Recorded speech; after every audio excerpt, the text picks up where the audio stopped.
So our last school of the 9, it's awesome to see so many people here. Thanks you guys for hanging out. The last school is Dundee University from Scotland, UK. I made an oopsie there because I think I called it England, and I got a lot of mail saying that was really bad. Sorry.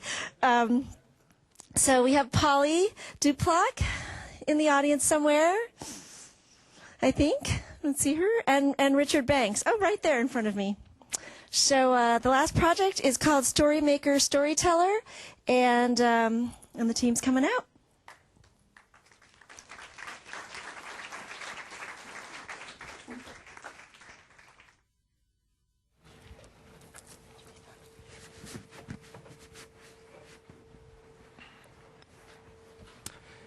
Hello, my name's Neil, this is Joe, and this is Lee and Natalie, and this is my grandpa, Donald Aitken.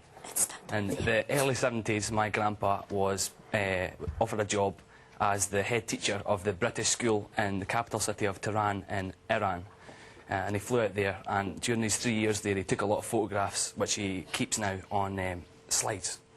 And in a project we did at Christmas time, we discovered that my grandpa has this huge collection of slides, and they never really come out the cupboard. He has all the equipment, the projector and things, but it's difficult for him to assemble, you know, a group of people and get all the kit together to project and tell his stories. So he's really worried these stories are going to be lost when he's gone. So we have been working on a project called Storymaker, Storyteller, and we've developed these 2 devices. The Storymaker is a small handheld device which is based on a slide viewer, which allows him to view and record the stories that go along with his slides, which are then sent off to my device, which is called the Storyteller, which allows me to project these stories, and I can listen back to them. They're archived, and we'll now show you a little video of me and my grandpa using our devices.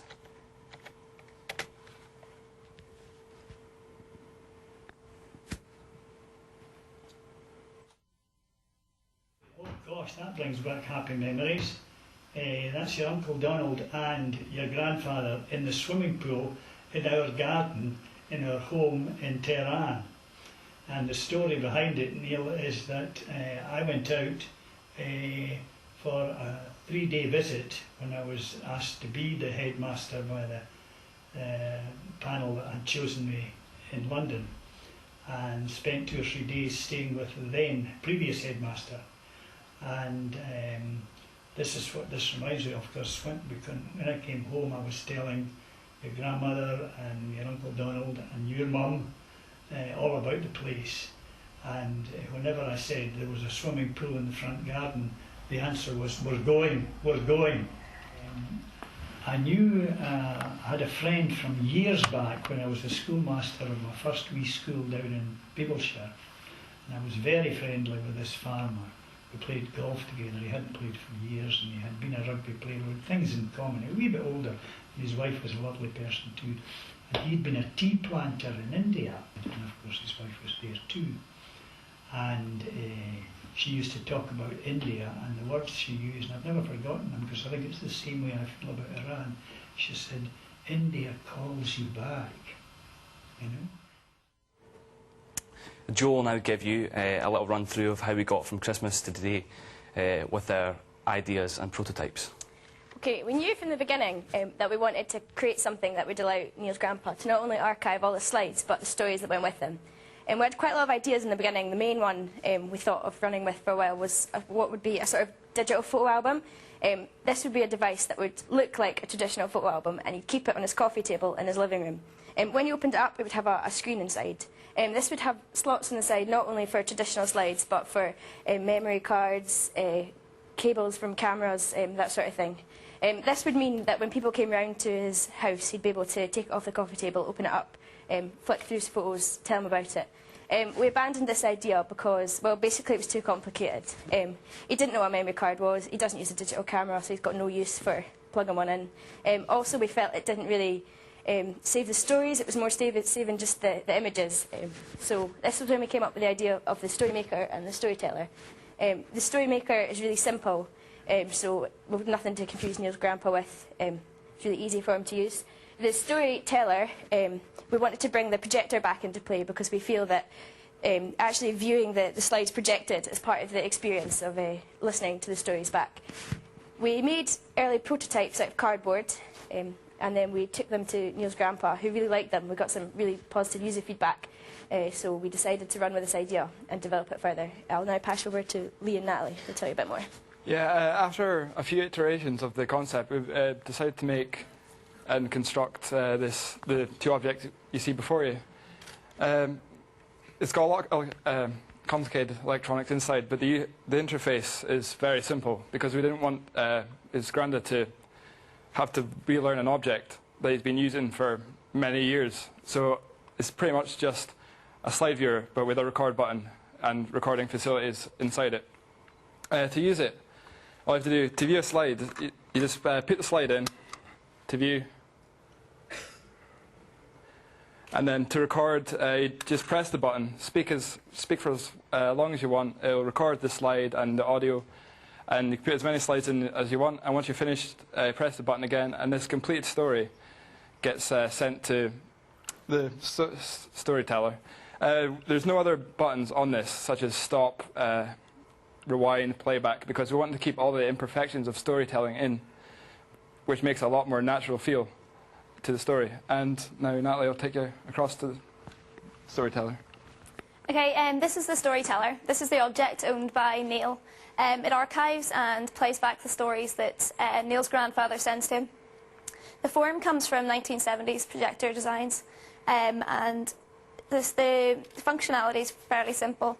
There's a dial on the top for turning and tuning through the stories, and then a playback button. I'll demonstrate this.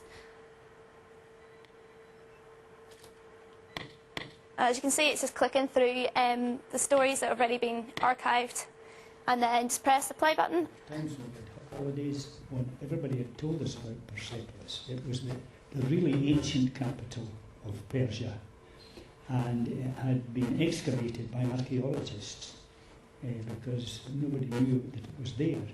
In actual fact, it was destroyed by Alexander the Great, the man who went all over Europe and Eastern Europe and Asia, you know, and was a great conqueror. But one of the most positive things to come out of this is that my grandpa has kind of rediscovered his passion for storytelling. Personally, we've heard a lot of the stories being repeated over the course of the project as we've recorded them in different iterations, and I've seen, you know, a new detail come out as he remembers things, and he said he loves that. He loves the project, and he loves how it's reawakened this in him. And I've learned a lot about it, and I would love to be able to take this further and learn more about other aspects of his life apart from just Iran. So that's Storymaker, Storyteller. Thank you for listening.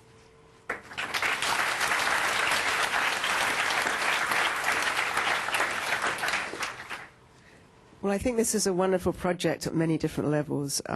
You've tapped into probably the greatest, nature of humans, and that's to tell stories and to listen, but also to bridge generational gaps between, the old people who want to tell their stories to the younger people who have the technology. I think what's also really important for people to remember here is that I've been involved in many projects like this, and I have many, many photographs, except no audio recordings of any of my relatives. I have photos, but no audio. And so again, one more time, yay for audio, because it's very, very, very evocative. Your grandfather came to life for us here. His personality came through even although we don't know him.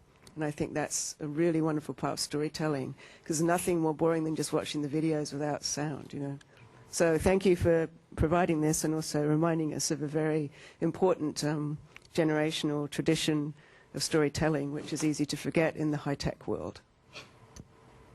I think it's a fantastic project, and I really appreciate the style of the devices that you've created and the tip of the hat to sort of the generation that was using them. But I know that there's no editing feature on the actual capture device. Is there an editing feature in the Storyteller? No. Because I know if my dad got a hold of that after Christmas dinner, it would be a nightmare if that was being sent to me. So I'm wondering if you would ever think about adding that. I understand the purity and the authenticity that you want to capture in the storytelling pieces, but I mean, how does one purge purge the storyteller of regretful? Well, hopefully, I mean, the thing about it is my grandpa, he was a teacher, you know, so he's had a lot of he's had a lot of experience, you know, being in front of people, and he's kind of natural. I think you could probably see that from the video. So hopefully, I don't think there'd be too many embarrassing moments that we'd have to get rid of. I think it would come through quite well. Yes, but your grandfather was also Scottish, so he has a great tradition of storytelling too. But the one thing, very quick comment, is what I like. One, we've touched on how it bridges a generation of people, but actually I think it was just as elegant how it bridged the generations of technologies. My parents are 89, and we just cleared out their house. There's thousands of slides, and we've digitized some, but we don't get the narrative with them. And he speaks in the technology of his day, and you view in the technology of your day, and it's seamless, and that's elegant, and I've not seen that before, because I've been trying to sort with that. So thank you. A quick one related to editing. You know, so you have the picture of grandpa and grandma, and you know, grandfather has one version of the story, grandmother has another version of the same picture, maybe a different perspective. So it said, you know, would you think of, you know, one of the things I was imagining is imagine a photo frame where these are showing, you know, and when the relative visits, they press a button and they tell their version of the story. And so you get a collection of stories around a picture because, you know, again, it's a social context and setting, whether you thought about such ideas or why you rejected them. Just curious. Well, the main reason that didn't happen is simply because my grand's not around anymore, so it was just my grandpa. And to be honest, that never really entered my mind, but that would be a really interesting avenue to go down as well. All right. We're pretty much on time. Look at that. Almost 3:30. Thanks, you guys. You can just stay on the stage. Can we have everybody come out? No? And are there any questions? I mean, thank you guys so much for coming to the Design Expo. It's really your attendance and your audience and your attention and your questions that make it a great experience for the students. So it's super important that you're here. And I just wondered if there were any kind of closing comments or questions. The students, all the professors will just hang out down here so you can meet individual schools. But just any comments, questions, few from the audience? Gaina?